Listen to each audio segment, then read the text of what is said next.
Hello everyone and welcome to the AppLearn audio panel, a dynamic new panel series which brings together like-minded thought leaders to discuss various topics in the digital transformation space. In this episode, we have an exciting panel with us who will share their experience, observations and predictions on the impact that the rapid investment in digital transformation is having on change management functions and practices. My name is Andrew Barlow and I'm the Director of Product Strategy here at AppLearn, and I will be the host for today's session. Okay, so let's meet the panel. First of all, I'd like to introduce Margaret Ruiseal, Partner and Head of HR Transformation Europe at Mercer. Mercer is a global consulting leader in talent, health, retirement and investments. Mercer helps clients around the world advance the health, wealth and performance of their employees. So welcome, Margaret. Thanks, Andrew. I'm looking forward to it. Next up, we have Niraj Varia, Director of HR Transformation and Change Management at Cushman Wakefield. Following a private merger in 2014, Cushman Wakefield are now regarded as one of the world's largest property management businesses. Welcome, Niraj. Looking forward to a lively debate, Andrew. And last but by no means least, it's my pleasure to introduce Aaron Alburey, HR Transformation Specialist and founder of Lace Partners. Lace are a dynamic global people, performance and productivity consultancy, delivering solutions that combine experienced resources and innovative technologies. Welcome, Aaron. Thanks, Andrew. Very excited to be here today. Cheers. So, Aaron, let's kick off with you. I'm really interested to understand, why are businesses investing in digital transformation? It's a good question, Andrew. I think we've all seen over the last few years the rise of cloud computing, the use of analytics to drive businesses.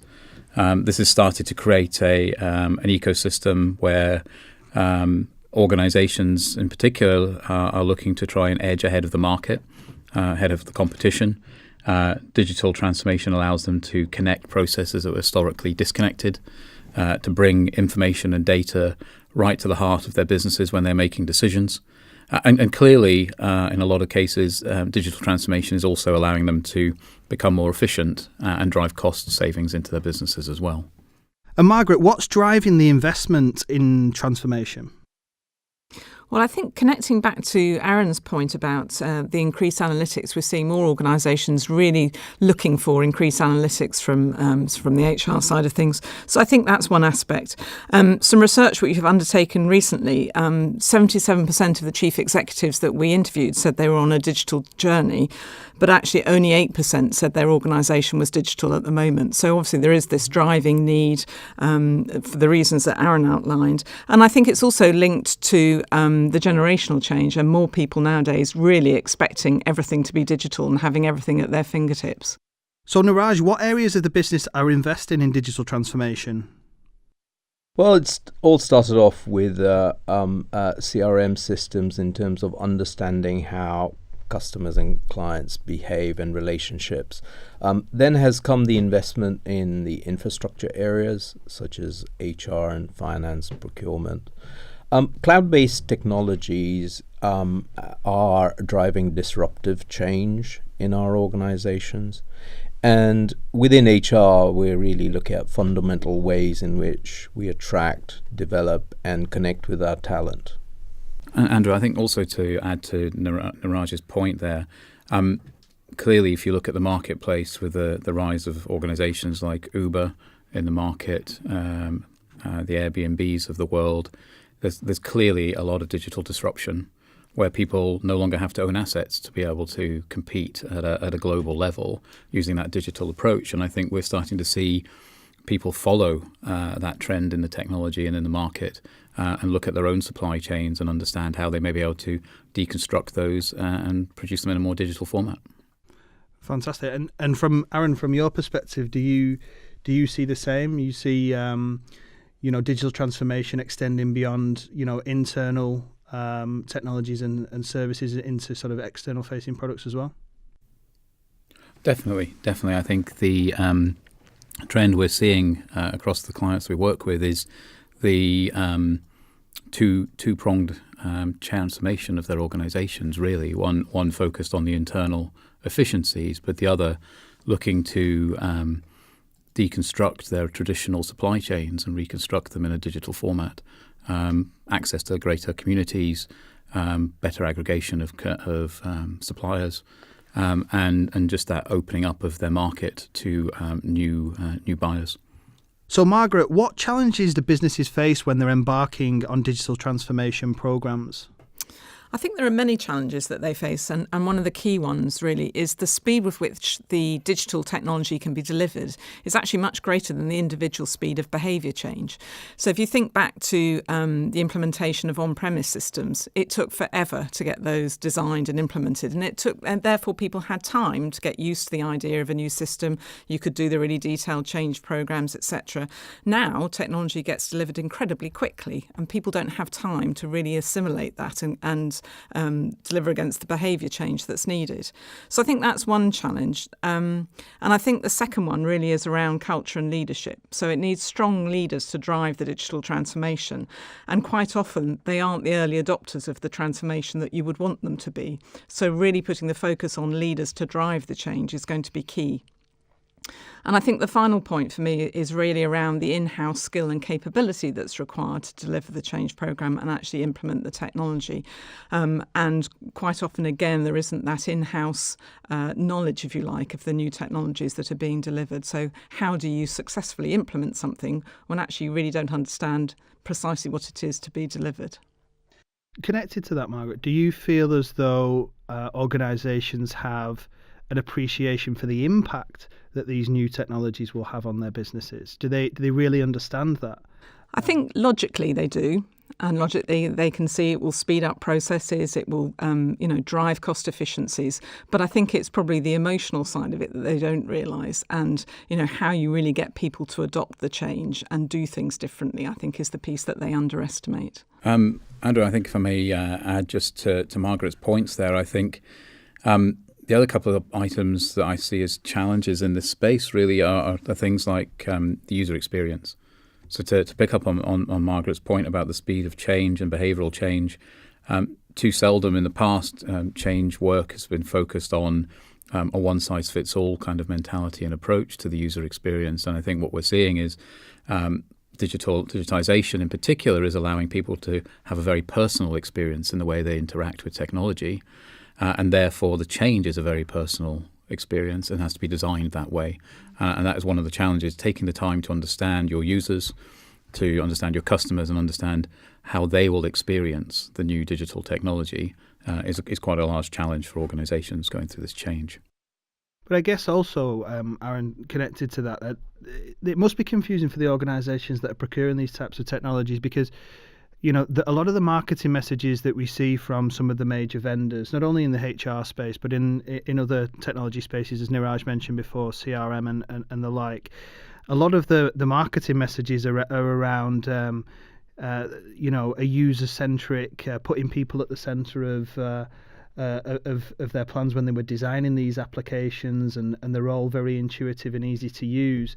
So from a client's perspective, there's a lot of confusing messages that are being given out there, and maybe misleading, in terms of understanding what the actual impact may be to the organisation. Yeah, I think it's a very good point, Andrew. I think there's certainly a simpler user interface coming out with technologies now that allows the actual clicking through the system to be much more intuitive, to be simpler, and that message is very true.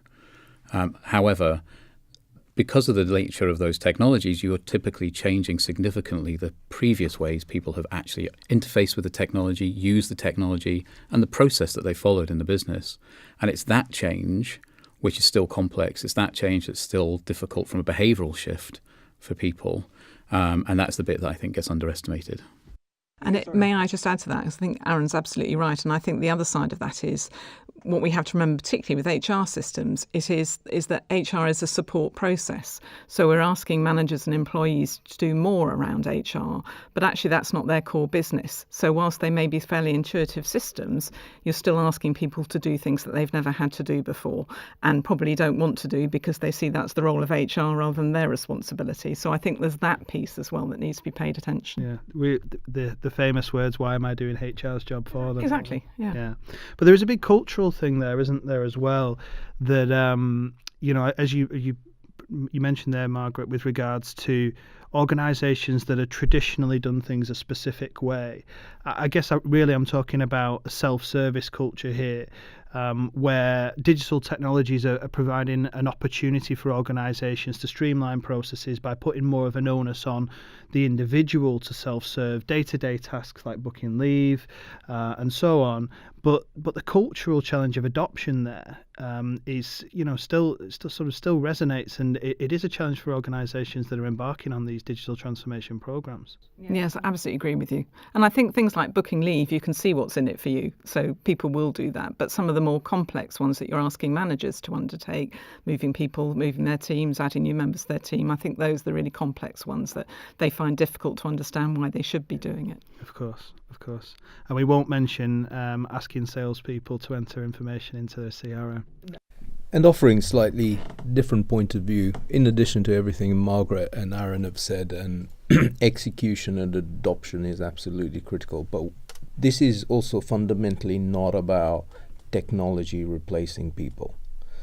We have to fundamentally change or look at how roles are going to change, how teams are structured, and how the organization and the leadership team will operate in the new ways of working.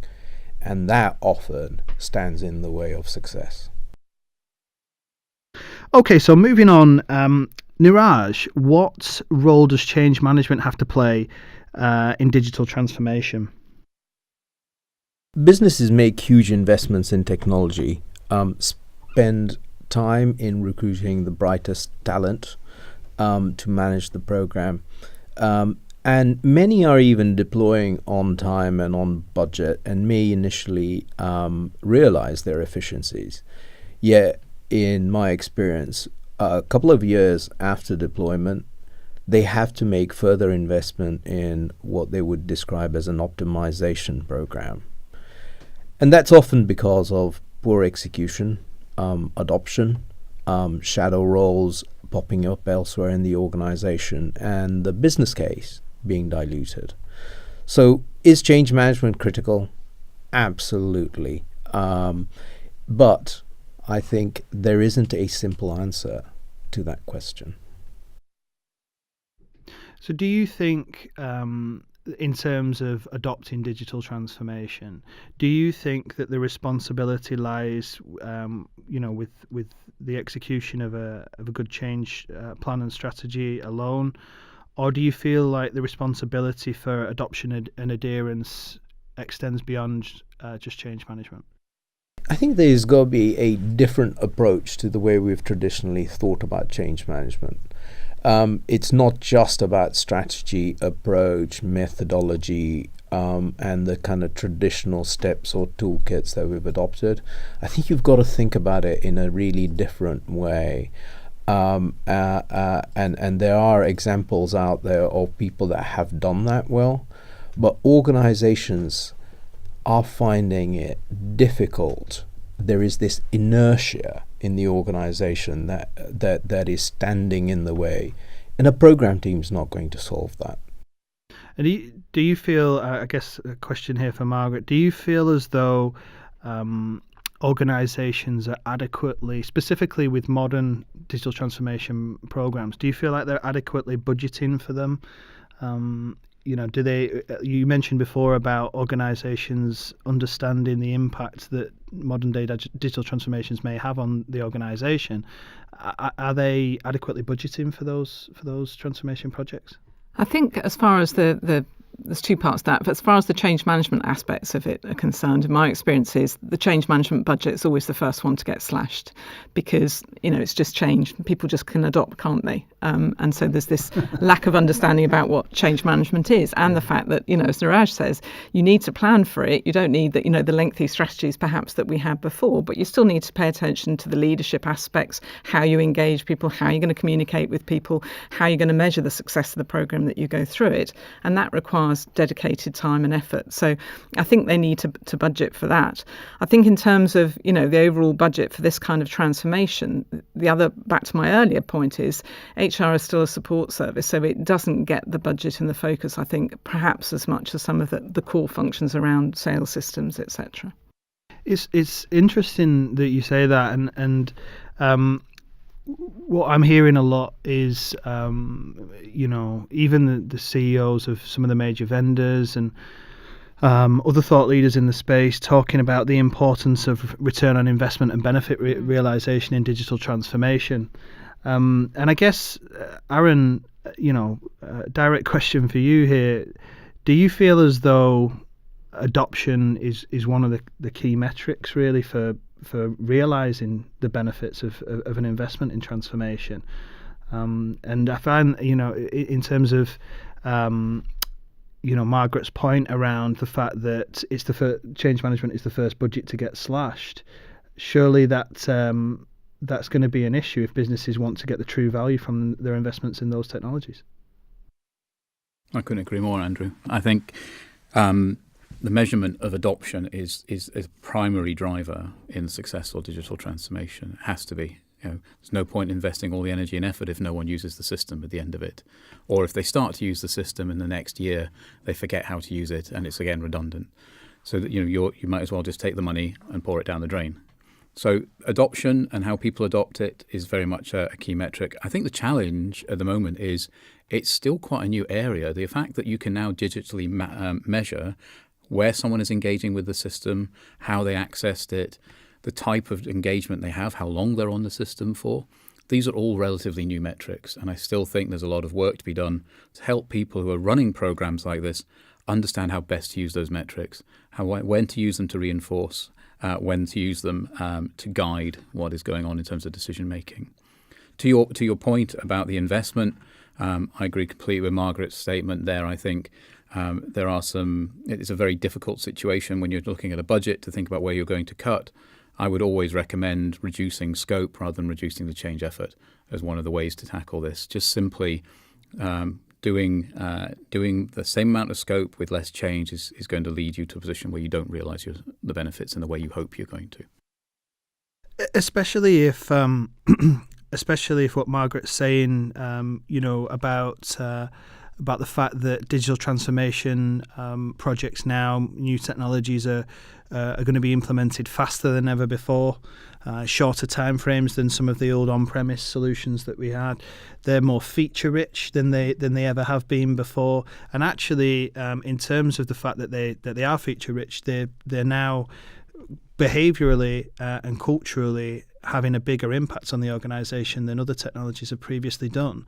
So actually, the change challenge, if you like, is increasing, but the budgets and the focus potentially is not increasing in line with that. Niraj, would you agree with that? Partially, but I think the vendors also have a responsibility. Everyone promises an Amazon-like internet banking-like experience, and that's just not true. There is significant change in organizations when you adopt digital technologies, and new starters don't have that baggage. So change management in an established organization, fundamentally changing the way it operates, raises issues.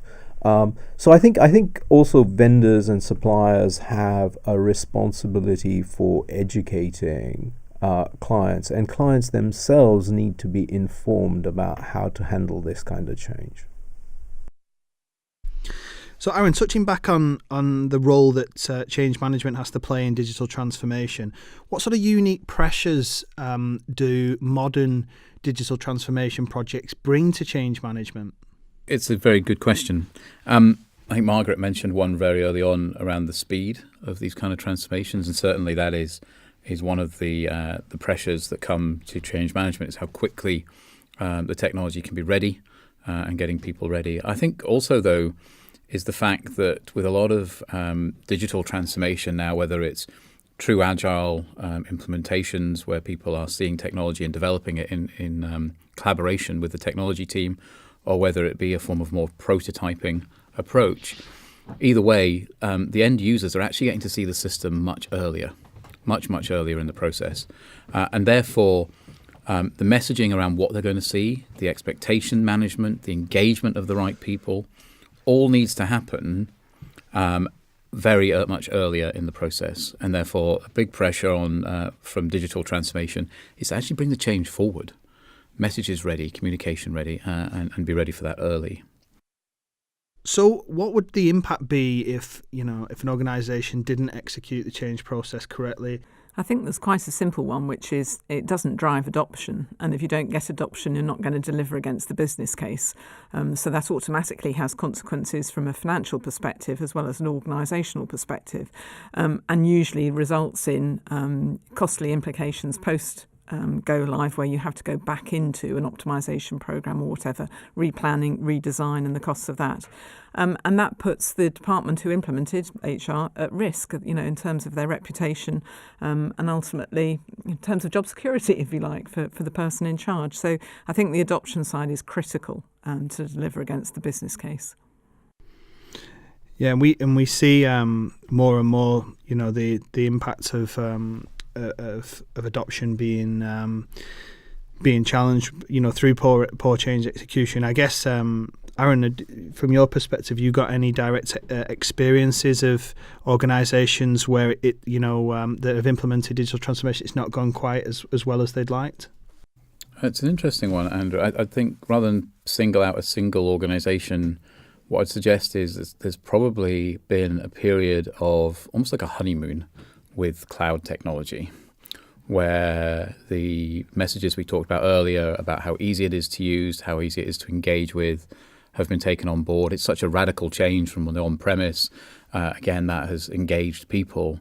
I think what we're about to see, though, is 4 to 5 years in now from those initial implementations, a series of clients who are going to start to realise that the adoption has been dropping, that the quality of data that has been input to the system has been falling away, and some of the old challenges they had with the previous technology will start to resurface. And this is where that focus on ongoing adoption needs to come to the fore. And building on what Aaron is saying, I've spoken to a number of organizations in a similar situation that we're in 2 years into our HR transformation journey. And they are facing similar challenges all around adoption and optimization. The cost of getting it right again is significant. And at that stage, the program or the technology is also beginning to lose credibility within the organization, make it even more difficult to improve execution and implement the change. Fantastic. I think just to add to that, one of the interesting observations, if you like, that I had the other day speaking to a customer was around the focus on adoption and its importance when you're looking at very specific processes. So we see organisations investing in digital transformation. We all know various different applications like in the HR space, like Workday and SuccessFactors and Cornerstone On Demand and Oracle Fusion and the like. And we know that they underpin day-to-day transactional processes. We talked about self-service before. But they also underpin the financial certain financial processes as well, such as raising invoices or filling in expenses. And I know that one specific customer we're speaking to at the moment, actually their focus on adoption is heightened when they're looking at the financial processes, because to quote them, they can't get adoption wrong because it's going to affect money coming in and out of the organisation. And it's just interesting how certain key processes are focused on a little bit more from an adoption perspective when they're business critical or perceived to be business critical. So Aaron, back to you. Why are traditional approaches failing? It's a good question, Andrew. I think first thing to acknowledge is that traditional approaches are failing. They're not fit for digital transformation for all the reasons that we've talked about and mentioned earlier. I think there's a couple of things I'd like to just highlight probably around this. One is traditionally approaches have followed a single size, one size fits all approach to change. And recognizing that digital change is about the user experience, about the customer experience, the candidate experience in the case of recruitment, that is something where you try and personalize the experience of how someone engages with the system. They may be following a single process with a single back engine system, but the way they engage, their experience of it, needs to feel personal and different. And a lot of times I think the traditional approaches still try and paint a one-size-fits-all. I think the other thing that we see changing quite radically is the approach to training. Traditionally this was classroom-led. It was also documentation-heavy, a lot of which was left to gather dust on shelves after the implementation. And I think what we're seeing now is the emergence of training systems, of adoption systems that are focused on delivering guidance to people at their point of need. So when they actually are in the system, they need to understand the information. It's there and ready for them to engage with. Very similar to some of the modern sort of commercial technologies. And I think what that allows people to do is, in the case of HR processes, for example, you may never have recruited somebody before, or you may have only recruited them once in the last 12 months. The old methods would have expected you to have remembered your training that you did 3 weeks after the go live, 12 months before, and managed to follow the process accurately. Nowadays, what we want to see is that kind of approach where my first time into the system, I can actually access that training when I need it, and it's fresh and it's there, and it's reminding me how to manage that process effectively. I actually met a gentleman once. He said, the reason why I think that there's an adoption problem with digital transformation is because technology has evolved at speed and internal processes haven't.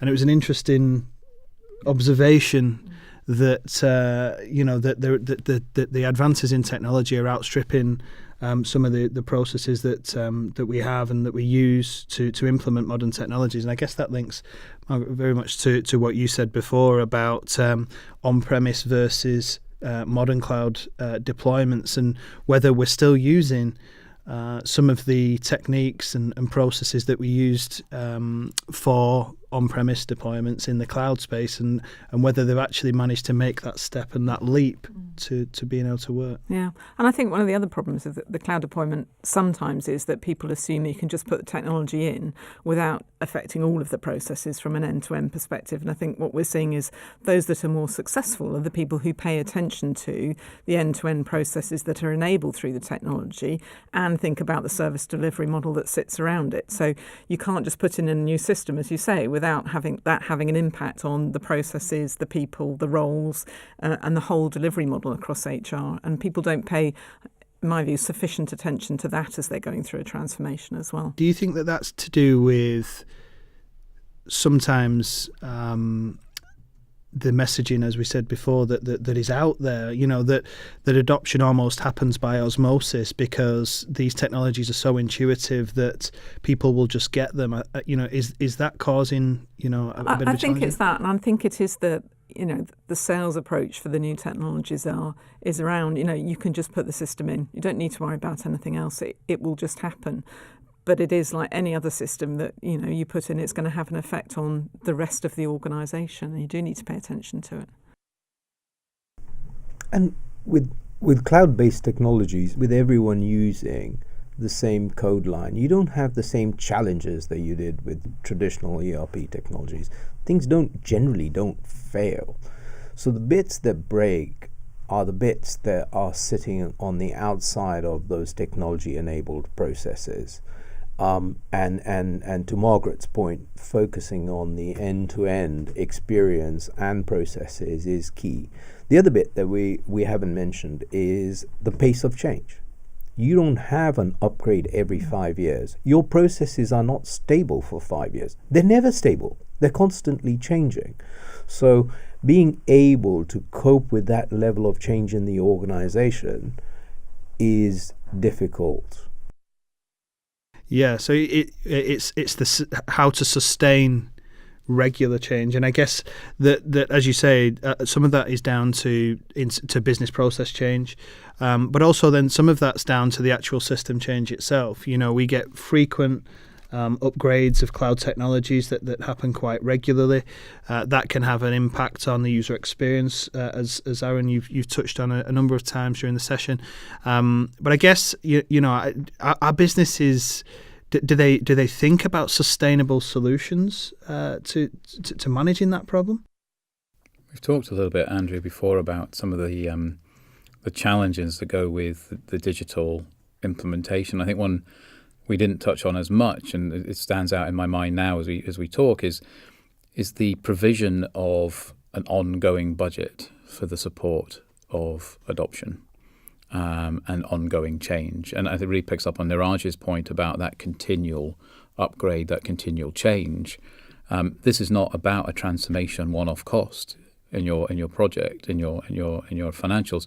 This is actually about an OPEX cost around ongoing change and ongoing adoption for your technology.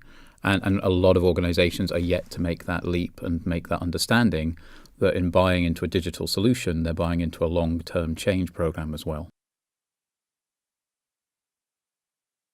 Yeah, I think that's a really interesting point. And connected to that, I guess, certainly from my experience, speaking to organizations that are embarking on these types of activities, they tend not to think about future users, and future users are just important than just as important as the users that we have today. I sometimes I'll ask a customer, how are you going to onboard and train users in 2 years' time? And they don't have an answer for that question, because a lot of the focus is on the upfront. The upfront change impact and how to address and upskill users from go live. But, if we're talking about sustaining, ROI and sustainable benefits realization from investments in digital transformation, then surely we need to be looking at solutions that are going to sustain the adoption of that. And it's a bitter pill to swallow, right? Because the business case has promised efficiencies. Being able to add to the operating costs of managing that platform is something that many people have overlooked. I think clients are organizations like us are getting wiser to that now. But it is a bitter pill to swallow because it wasn't part of the original business case. And I think that's why this panel and future panels are, future thought leadership discussions are important, because we are still learning as we implement these technologies. Aaron mentioned, 4, 5, 6 years ago, the first real enterprise-wide cloud deployments and what we've learned to date. Hopefully, I'd like to think that in 2 to 3 years' time, we start to see organizations adequately budgeting for that additional operational cost and having more success from their investments in digital transformation. At the end of the day, I guess, we're still working out, and Niraj, I'm going to use your term here. We're still working out the blueprint of what it takes to invest and sustain value from digital transformation. I guess that blueprint isn't set in stone today.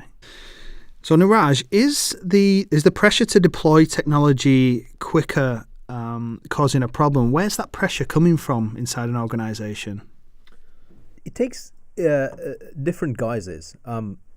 There is an ever-growing need for investment programs within the organization, driven by the disruptive change point that I talked to earlier. Secondly, there isn't really something called business as usual anymore. We are facing constant change in our business, and therefore the pressure to deliver and deploy technology at pace is a major challenge facing organizations. As an example, we went through a merger last year, bringing together a workforce of over 45,000 people in 40 plus countries. And the time it took us to do that is probably the equivalent of an upgrade to our HR platform that we did 5 years ago. So the pace of change is growing, and the expectations to do this quickly are growing. because there isn't the patience in the organisation to take any longer than is necessary. Aaron, connected to that point, you mentioned before, the drivers around why people are investing in digital transformation, the efficiency gains, both internal and for external facing products. Is that pressure coming from the top, the top of the organisation? Obviously, they want to invest in these technologies because the benefits are there to be had. Are they the ones that are driving the pressure to do this faster? I think most organisations, the C-suite of the organisation, have a vested interest to ensure any significant expenditure, of which digital transformation is clearly one, is successful. I think what we see is a wide variety of how people measure success. Whether it's you've spent the money on time and on budget, or have you actually seen the return on investment? I'd like to think that we're seeing more organisations pay attention to the return on investment element, which drives into the whole adoption discussion we've been having. If you're focused on return on investment from the top, then you will get to an understanding that this is not a one-stop implementation, but rather something that goes on. And I think the pressure will build not from just implement it, but implement it sustainably going forward. And I know that we'd all like to think that organisations always focus on return on investment and measure it for every transformation program that they do, but I'm not sure that that's always the case. What do you think is driving, Margaret, the need for organisations to demonstrate return on investment and benefits realisation more today than perhaps previous? Do you think it's anything to do with the data that we kind of expect to see and that we have at our fingertips? Yeah, I think there's a lot to do with that. And I think, that the investment that's required for this sort of technology is not small. So, the C-suite, as Aaron said, are very keen to see the return on the investment that they've made. In some cases, that's not always going to be a financial return. Quite often there's a value business case that we look at for organisations in terms of, the quality of the data that they can provide, in terms of the quality of the roles that are then within the HR organisation.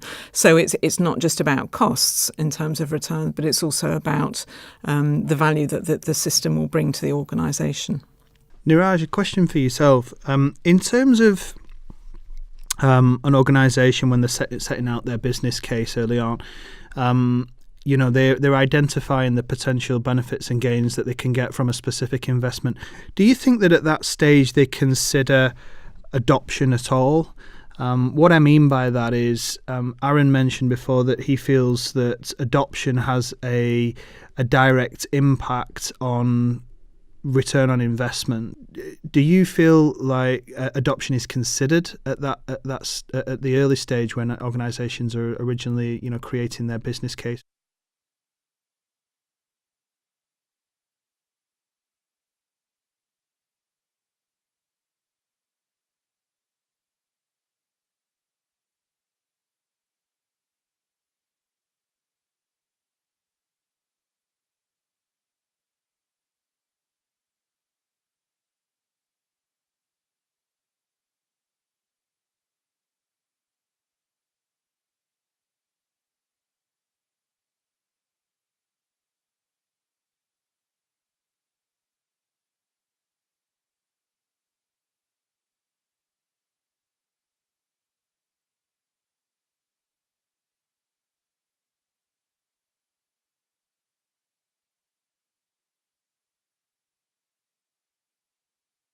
Margaret, are businesses under more pressure to demonstrate business readiness for change?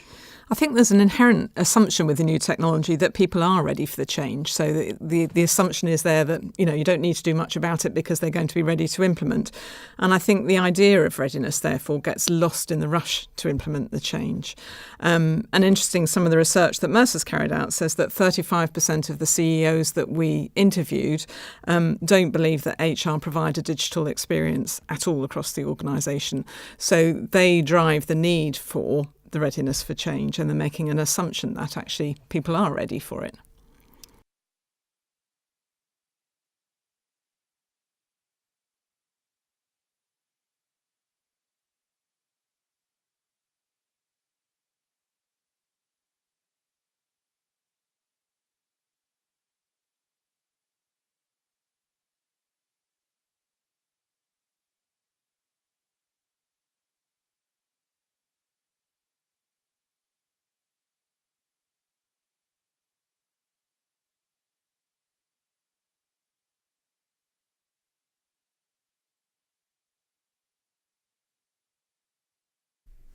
I think it's an interesting debate, though, the role HR has, whether it's its own transformation or the transformation of other functions in the business.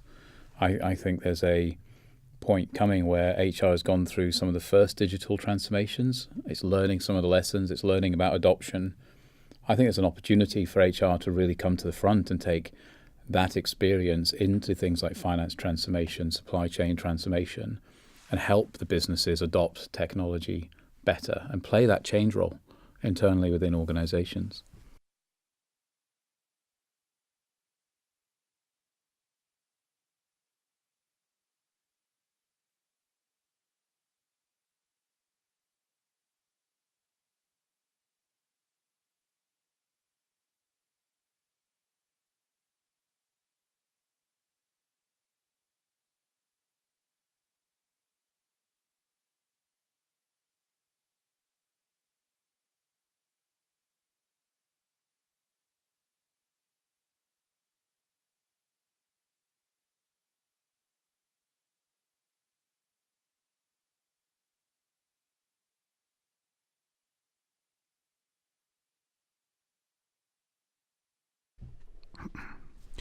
Okay, I think that there's obviously a recurring theme here around whether the organisation is ready and really appreciates the scale of the change that they're about to implement. And we've seen, Margaret has touched quite eloquently on her experiences of organisations and how ready they are to implement new digital transformation programs. But do organisations really have the tools, the tool set internally to implement new digital transformation programs? I'll just pick up on that, Andrew, if I may, first. We carried out a survey recently of just over 100 companies, and what was really telling was less than 25% of those responded to say that they had a plan for adoption, any form of digital adoption. And I think that plays back to not being ready for it. What's really interesting to me, I think, is although they may not be ready with a plan, there are certainly a large number of tools available to them to actually help with adoption that weren't there before, whether that be on the simple level, the Yammers, the Slacks that they can use to help engage and communicate, all the way through to some of the more modern tools in the market that are there delivering that sort of point of need training, as we talked about, that measurement and analytics around adoption, so you know where to target change. I think this is a really key point around the tools that and their benefit. Historically, change programs were pretty much a shotgun affair. You just had to point the shotgun and shoot and hope that you got something and you hit people as you went through the process. What we're seeing now is the ability to engage early using digital technology to actually understand that this country is not picking up on adoption as fast as this one. And my small budget that I've got in HR for change, I can therefore take and target around the right area to make the adoption happen. Can we keep the weapon-related analogies to? No, is that shooting the change approach? To mention that no change professionals were heard in the recording. Creation of this audio. Is this a Manchester sensitivity? I'm not sure. That's being northernist. I'll take that with a pinch of salt, Aaron.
Yeah, no, I think you're absolutely right.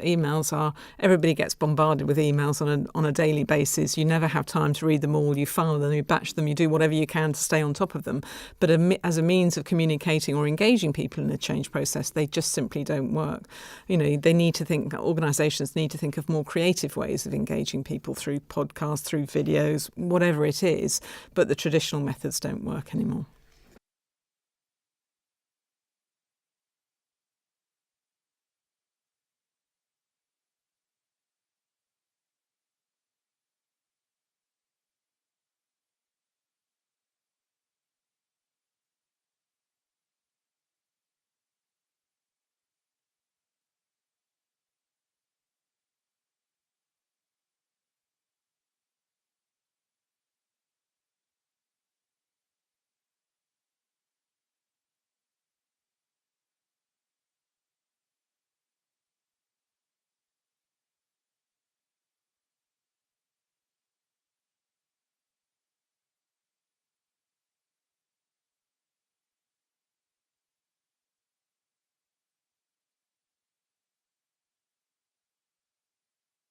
Mirror the change you're trying to create, I think is one of the good change sayings, isn't it?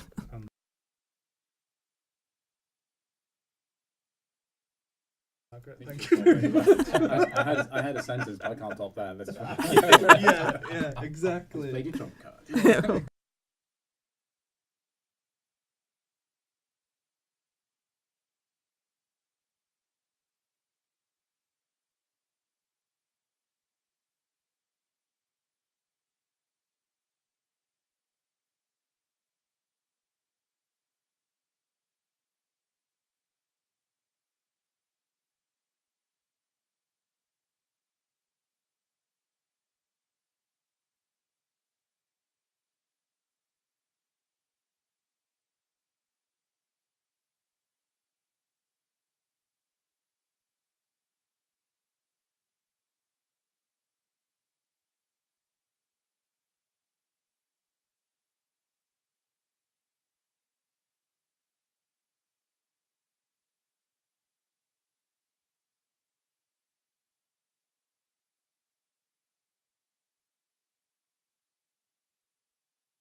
So maybe if I can build on a piece there that Niraj mentioned around the layers of measuring.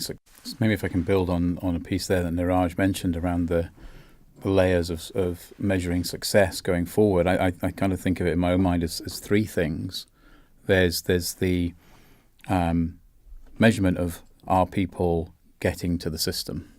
So are you attracting them? And that's the marketing element, if you like, of the new sort of approach to change. There's then the piece that says, are people able to navigate and manage their way through the system? And we talked a little bit about the user experience, how much simpler that is, but the measurements now available to know I accessed it through email, I accessed it through a URL link, and how far I got through that journey are actually getting us to better understand the user experience when someone is inside the system and how they move.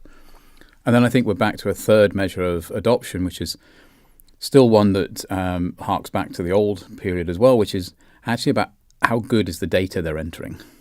Yeah. And that's the behavioural change stuff, because if they don't understand why they're doing it, they're not going to change the data they put in the system. Is it 5 objectives or 3 objectives? How do I do addresses in the system? How much CRM information is good for this organisation for me to enter in? That's the why element, but that data piece is still the third measure, really, I think, for success.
I think that's absolutely right. And I think, what you can't lose sight of is technology is purely enabler of the process. It's not there to drive the change. It helps the change. It reinforces the change. But if you're trying to drive performance improvements through the organisation, it's the quality of those discussions, as you say, that a manager has with his employee.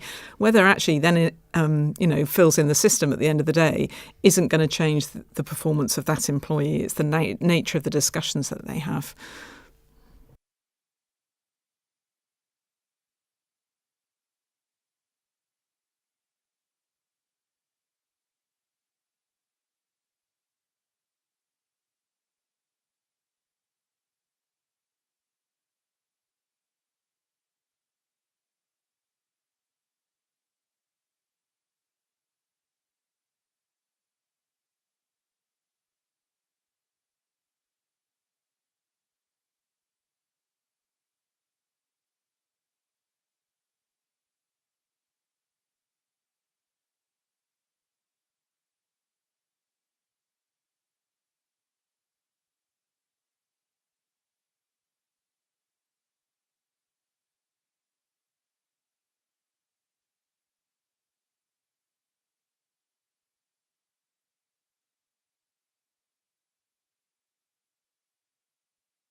I would, and there'd be one further point that I'd add to that, which is start with the business strategy. If you're not clear about how your digital transformation program supports the business strategy, you're going to have a much tougher road to adoption and buy-in from the business. So business strategy, which drives the transformation program to the outcomes that you then deliver. I think I agree completely there with Margaret's point. I think it's that line of sight from strategy through to outcome. It did trigger for me one other thought, though, which we haven't touched on, which is I think the other element of this is recognizing that there are new capabilities that come out of this that are required in your organization, more of a marketing style approach to change, more metric-driven change. These aren't necessarily skills that organizations have got right now. And I think there's an element to success here, which is about recognizing that there are capabilities as an organization you need to develop to allow you to successfully implement this kind of change.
I think I would reiterate the point I made before about start with a business strategy and make sure that you're aligning the outcomes of your transformation program against that strategy. And I think the second part of that, however, is to make sure that you have your HR leadership team and your business leadership team aligned around that vision as well. So you've got a very clear vision of the future that you're striving for, linked back to the business strategy, and that your leadership team understand and can articulate what that is.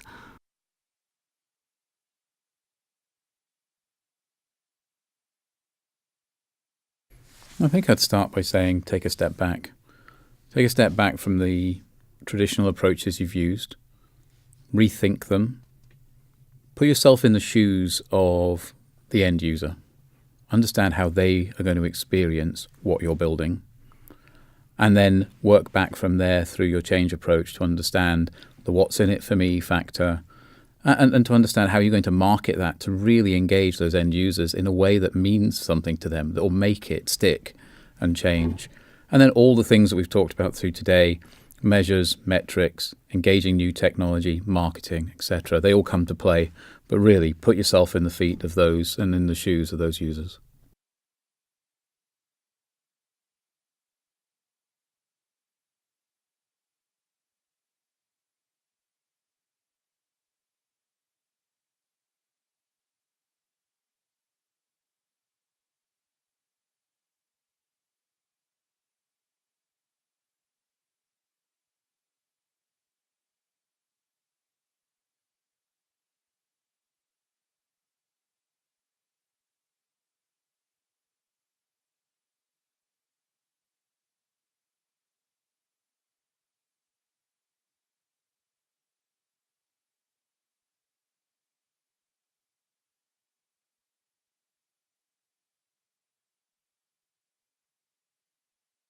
I think for me, it's Andrew. It's the excitement at this stage, right? This is a very exciting time. We've touched on a lot of the challenges and things to consider, but I think it's a very exciting time. You know, focus on adoption, focus on adapting people to new ways of working, and you know, use those metrics to help you. If you do that successfully, you won't be part of the 75% that fail. I'd agree with Aaron about the excitement piece. Once you've been through one of these, you know what it's like and what it feels like. And it is an exciting time, absolutely. And for me, the success starts with the leadership team. If you can ignite their enthusiasm, if you can ignite their passion around this transformation and use that throughout the journey, then you're onto a winner.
You know,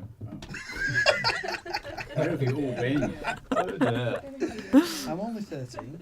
So before Far Side, there was a comic strip called Hagar the Viking. Oh, I remember. Yeah, I know. Hagar the Viking, right? Yeah. And there's a scene where Hagar the Viking goes to a cave and there's smoke coming out of the cave. And he turns to Lucky Eddie, his trusted friend, and says, "Lucky Eddie, I don't fear no dragons. Pass me the magic sword." Lucky Eddie gulps and turns back to him and said, "Magic sword? I thought you had the magic sword." So if you think about change, remember, there is no magic sword. Exactly.